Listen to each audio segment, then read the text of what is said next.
Another Antsonarock video. Welcome to the Ant Corner. Hey there guys and girls, welcome back to another Antsonarock review with me, Tom, from Antsonarock. Today we're going to be watching a video by BigRoss. Now BigRoss is a variety streamer, if that's the right term to use. He does gaming videos, does ant videos, does a few different things, so he's definitely worth checking out if you haven't seen his channel before. I'll put the link in the description so it's easy for you to find. This video is building a natural setup for ants. DIY Formicarium 2021. So by the looks of it, he built his own bioactive terrarium last year sometime and put some ants in it. So let's have a little watch of what he's done and have a little chat about it as well. Alright, welcome back everybody. Pretty sure by the title and by the thumbnail you'll tell what's going on. I'm making my first own actual natural ant setup. I've never did this before, super excited. I will be buying a new Ruba colony from the ant lady to go in this. So props to the ant lady, everybody who's given us advice and stuff, ready for this. Now I have had this planned for quite some time now, maybe a month or two I've had this planned. I've got a lot of stuff here, there's a couple of little bits I might want to add to it in time, but yeah, you know, I'm just going to jump straight into the video. Hopefully this goes well. Fingers crossed. I'm really excited. I'm nervous, but I'm really excited. I've planned a lot of stuff. I can visualise it in mind how I want it to be. So he's already said he's been planning it for a couple of months. He's done lots of research, got other people to help him with bits and bobs, giving them tips, which is basically the perfect way to go about it. It's exactly what you want to be doing. Yeah, it's his first time doing it. He's going to buy a Ruba colony to go in. I know this colony now is doing really well, actually, really well. So it went really well. Let's carry on and watch before I spoil it. Let's go. So I'm pretty excited, yeah. So yeah, we've got some good stuff to go in. We've got some cleanup crew and everything. So yeah, let's go ahead. Let's jump into it. Let's start this video, and I hope you guys enjoy it. So here we go. This is the first time. It's quite a large tank. That's a decent size by the looks of it. Not huge, but you know, it's got a nice bit of height to it. You'll be able to put some deep substrate in there. Yeah, that's decent. If I ever did a recording like this, I'm trying to make a video where I do a voiceover instead of like actually talking live as I'm doing it.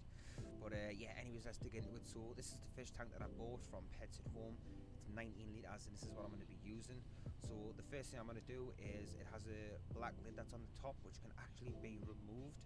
So it was a little bit tricky, it was a bit awkward in a few places we had to try and pull it off, but I eventually got them. Finally got that thing off.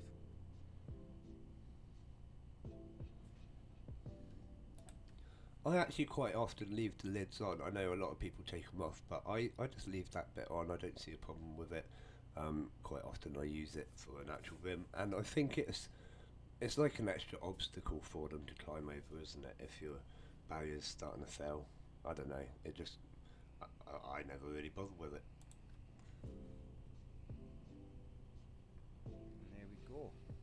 We have now removed the black rim around the edge. Now along each of the corners for a bit of safety I had these like plastic type rubber clips going on the sides, which is obviously in case it gets banged and chipped and stuff, so they were a little bit awkward. I got those off as well. Took a little bit of time, but yeah, just pop those things straight off.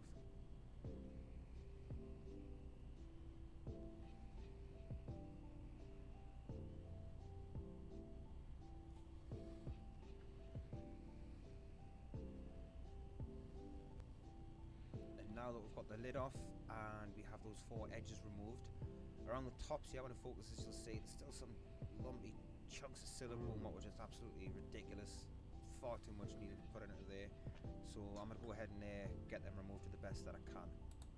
I like the fact he's actually looking at the tank and sorting it out, like putting a bit of effort in before he just jumps straight in with the substrates and everything. That's like extra level, you know, he's really making the tank look nice. That's really cool. So I went and grabbed myself my Stanley blade. I should have been wearing gloves here, but I didn't. It's quite dangerous to do this, but all I'm doing is just simply gently. Yes, I would advise, if you're going to do this, wear gloves. And normally I wouldn't advise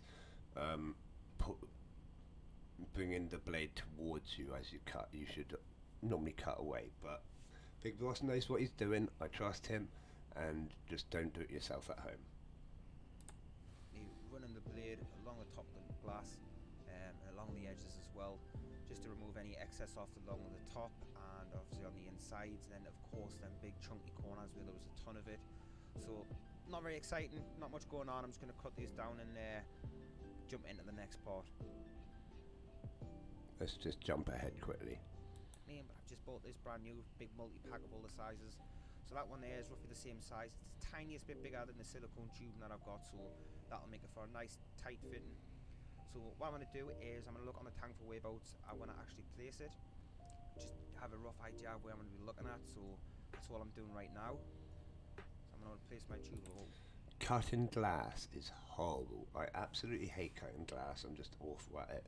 So fair play to him for even trying it, especially on his first attempt. There.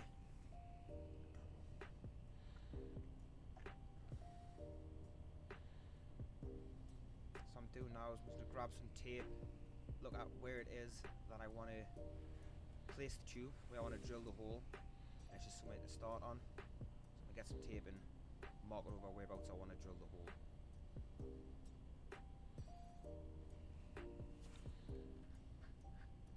The tape's really important. It just kind of helps hold everything together, stop it from cracking and stuff like that. But it's just really important to use that tape if you're going to do it. I mean, you can go without it, but I've never not used tape if I'm cutting glass. It just, you go right round to the area you're going to cut. It's really simple.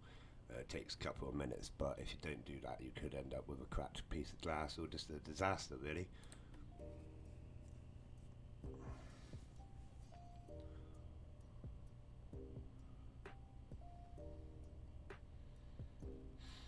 now that the tape is on, I've got a perfect spot for where I want to drill, bang into there, straight in the centre. So I've came outside, ready for to do this because this needs to be wet. So I've placed down some cardboard so that the tank doesn't get scratched, any of the glass. I've got a hose connected that's going to be squirting onto the tank to keep it wet the whole time. And trust me, this was a lot harder than I thought. The videos I watched on YouTube were a lot easier. The guys made it look so easy. So this being my first time doing it, this was actually quite difficult. Yeah, so that is one thing, like he's just said, is when you watch it on YouTube, quite often it looks really easy. It is a lot harder than it looks. It's not for the faint of heart. It's not for like people who haven't done research in how to actually do it. I advise, if you plan to cut your own holes into glass, do lots of research, maybe even practice a couple of times before you actually attempt on a tank, because it is quite difficult.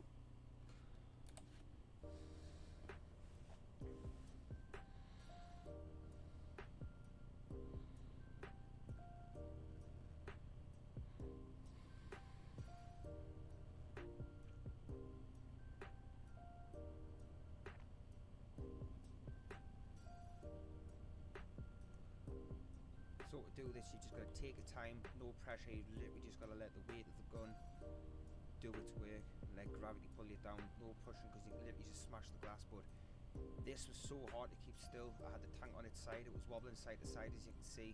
I ripped the tape off, which is totally fine.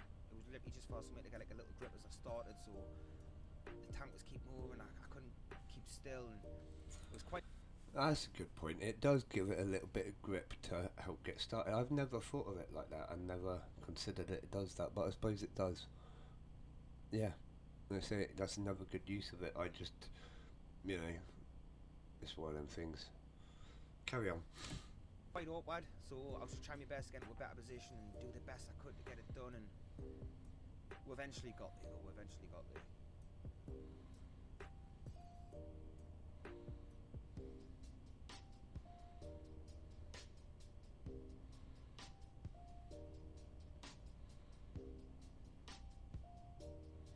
See, the gun's wobbling around a bit, and I couldn't do it. I really couldn't do it. It was so hard. I was thinking, what the hell?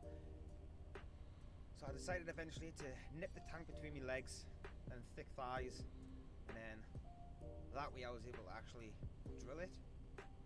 Held a lot better. I had a bit more stability on holding the gun. The tank was stable. It wasn't wobbling around. The water was going onto it, and now you can see the cloudy water come away. That's all the glass coming away from the tank. Yeah, now he's got it. Now he's got it.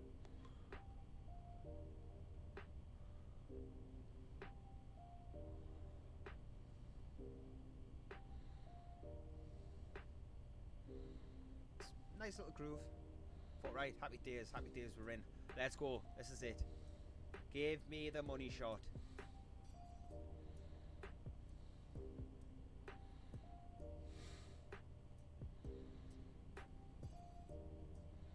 Ooh.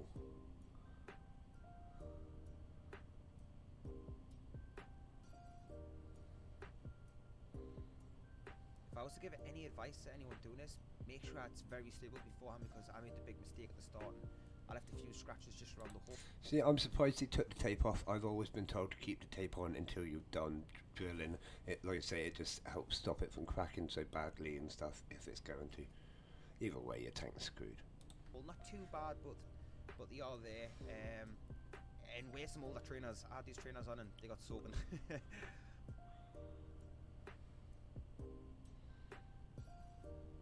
And pop, just like that.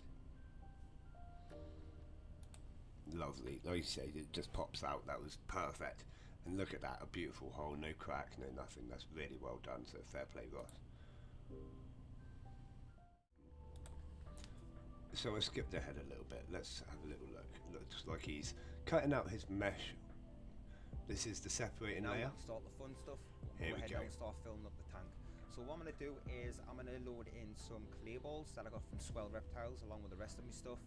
So I heard that clay balls are better because not only are they lighter than stones for your drainage layer, they're also more healthier and they add better humidity for the tank. So Clay balls are really good, but I find they're just a little bit a little bit more expensive than getting a gravel.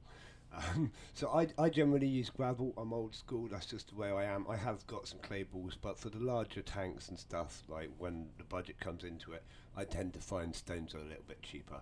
But it's all personal preference. I mean, I'm on a low budget for my tank build, so I just find low budget stones is easy. I wash them, I clean them myself, and put that little bit of extra effort in to save some money. But these clay balls are amazing. Like I say, I have used them in smaller terrariums, and I do use them quite often when I can afford them. So I went ahead and used the clay balls. So what they do is you put the clay balls in for the drainage layer or your pebbles, stones, whatever it is you use. You then add your mesh to go over the top of it, like I will here in a second. And what it does is that mesh separates the water that comes through the tank, through the substrate, and it stops it from going into like a sludgy, crappy like substance at the bottom. So the water will go down, it'll seep through the mesh into the clay balls below it, and then they'll rise back up through condensation, I believe, if I am correct. That is completely correct. He's learnt really well. He's listened. The water will drop down through the mesh layer into the clay balls. It will stay there until it turns into condensation. It will come back up through the tank, through the sides, and it will go round in a water cycle until it either escapes or whatever. If you have it completely enclosed forever, then that water will just cycle and cycle, and as long as you've got the right bioactivity, you never need to add water again, technically. Correct, and it adds humidity and moisture to the tank from the bottom. So now I'm opening up the activated carbon. So I got this also from Swell Reptiles, and that is just for to make it the water a little bit healthier as it seeps through and goes down to the bottom. So I'm just gonna Really important. I actually use carbon in my substrate as well, and in ponds and things like that. Any water flowing through things or over things, I like to add carbon just because it helps keep that water clean, gets rid of any like toxins and things like that that are building up within the water. And if you're going around in the water cycle keeping that same water, that's the sort of thing you need. You can't have it being like building up toxins and killing everything inside, because it will. pour a load of this in and get this all leveled out as best as I can.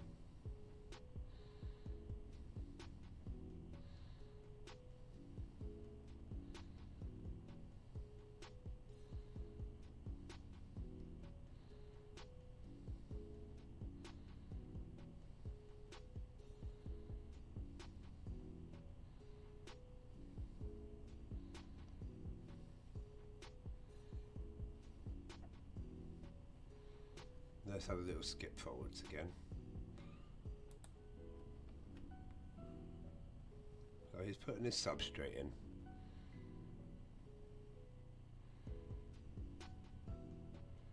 Fluffing it up nice, yeah.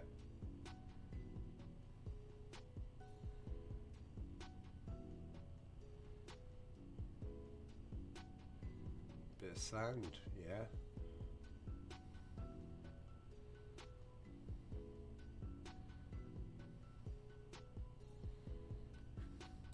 Again, that's something I like to do, is add in a little bit of sand and even sometimes a little bit of clay. It just helps mold it all together, and like it's sort of things you get out in the natural. You won't just have one type of soil, you'd have different layers, but it just helps bind things.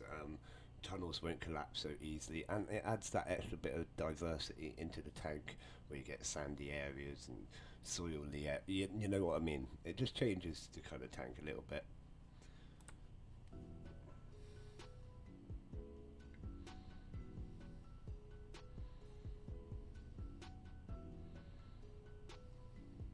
Right, so what I've done is I've made the substrate mix all nice and compact. I've squashed it all down. I just want to make it nice and strong, you know. I don't want any of the tunnels to collapse when the ants are in there and they're digging, you know. I don't want none of the tunnels to fall and lose brood or workers or any of the queens or anything. But yeah, I mean, I'm pretty happy with the substrate mix. I think it's good enough. So I would normally advise to pile it up higher towards the back, but he looks like he's done it pretty flat. Either way, it looks nice, it works. Here we go, let's keep going. So I think now we can go ahead and let's start decorating it and make this thing look good. Right, so for decorations, I haven't got too much. I've got this medium-sized reptile feeding dish. I've got this from Exoterra. I want to do some kind of like small pond of it or something.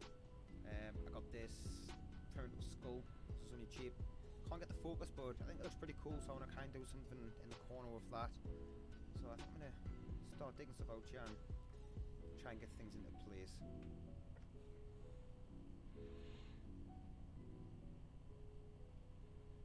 Let's jump forwards just a little bit again. So instead and stuff like that. There you go, he's putting some mealworms in already.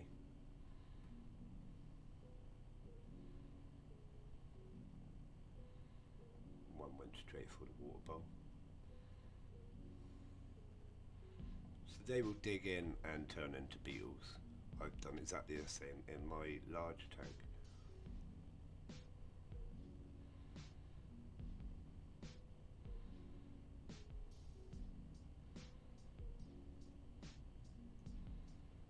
And next on the list, boom, dirt.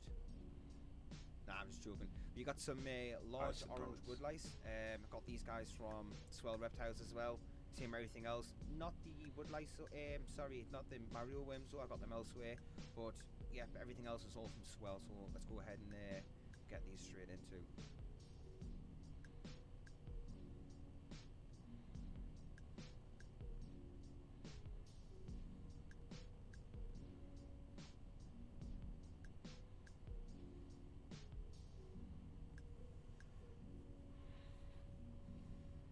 Now these little guys actually took no time in exploring.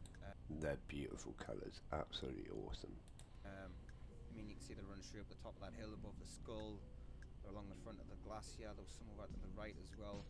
They were literally everywhere. And I know I didn't catch one of them on camera. See, by the looks of it, he has now sloped it up towards the back, so there we go. I was proved wrong. I should just shush. Actually climbed into the eye of the skull and went inside. So yeah, those guys wasted no time. They checked everything out straight away.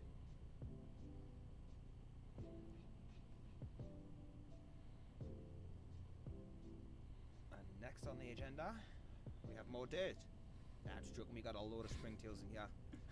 So it's How many times can you do the same joke in one video, Ross? Come on, buddy. It's not just dirt, we know that. We're ant keepers. We know it's not just dirt. very, very small little white things, you could see. That was the springtail, so those and the woodlice, you know, they're all part of the cleanup crew. They'll eat any, like, decay and matter that's... Yeah, really, really important. As he's saying, they'll eat all the decaying matter, any moulds that come out, any exoskeletons and things like that will soon get eaten by either your isopods, your springtails, or what other cleanup crew you have. It's really important if you want a successful bioactive setup, then you need a good cleanup crew. Leftover from like bugs and insects and dead ants and... What I actually like to do is my soil, I like to make it bioactive by adding the cleanup crews into it a lot before I even use it in terrariums. It's just sat there getting better and better over time, like maturing with bioactivity. And stuff like that. So cleanup crews are definitely needed for setups like this, and I'm just really excited to get some ants in here now, man. Honestly, I'm so excited. It's really starting to look cool now. Now, I don't know how good of the quality it is, but I'm pretty sure you can see all those little tiny white dots just like scriggling around in there. That's all those little weeny, tiny little springtails. Crumpled above my hand, just allowed them to sprinkle in and just cover the entire place. So he's put in the leaf litter, he's got a jelly pot. It looks really good actually, it's going to look really good when the ants are in there, and it does look really good. Now, I'm sure he's done updates. If not, just give him a little message. I'm sure he'll show you his tank via a video on his live streams one day. You can follow him on Twitch as well. He's always live on Twitch, so you can ask to see him show one of your tank, show his tank to you in one of his streams. I'm sure he wouldn't mind if you give him a little follow at the same time.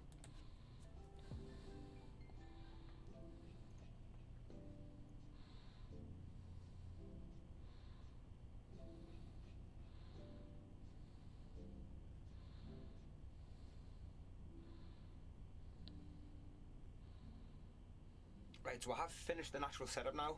Well, for the time being, I do want to go ahead and add some greens into it. I need to try and get that done as soon as possible because I think it's going to be quite tricky once the inhabitants are in there. But with the acrylic lid, the custom lid that I was going to make, you'll see anyways when I show you here in a sec, but I had a few troubles with it. We're actually going to leave it there. I'm not going to show you the rest of this video. If you want to see that last bit, you're going to have to watch it yourself and watch the whole video whilst you're there, because we skipped quite a little bit. But that was an absolutely brilliant video. He's going to add plants, like he said, some greenery, because it is nice to add a little bit of colour and greenery into your bioactive tanks. I think so anyways. I like to do different plants and different mosses and driftwood and just make it, you know, explosive with awesomeness. Let's do that a second so you can actually see me. So that was a brilliant video. Thank you, BigRoss, for that, and thank you for suggesting that I give you a little review video. Check out his channel on Twitch and YouTube. I'll put the links in the description below. Don't forget that you can check out my videos this Saturday, Sundays and Wednesdays. I'm live every week as well. And on a Monday, I release these little review videos. They're just a little bit of fun. I'm never going to be mean about it on purpose. If I am mean in these videos, you know it's just a little bit of fun and a bit of banter. But anyways, I hope you all have a lovely, lovely day, and I hope to hear from you soon. If you haven't already, drop me a little like and a sub. That'll do me a massive favour. Thank you very much. And I'll see you at the next live stream, hopefully. But as always from me, see you again soon, Ant fans. I want to take this opportunity to say a massive thank you to my Patreon supporters, Jason Walker and Kevin Rogerson. You're both absolutely amazing for helping to support this channel grow. Also, a massive thank you goes out to Antsonarock for supporting the picnic table live streams. This is absolutely amazing, and thank you so much. There's still more opportunities to help support the picnic table live streams or the whole Antsonarock channel. So check out my Patreon if you want to get involved. It's really cool and it's going to help me grow massively. But as always from me, I'll see you again soon, Ant fans.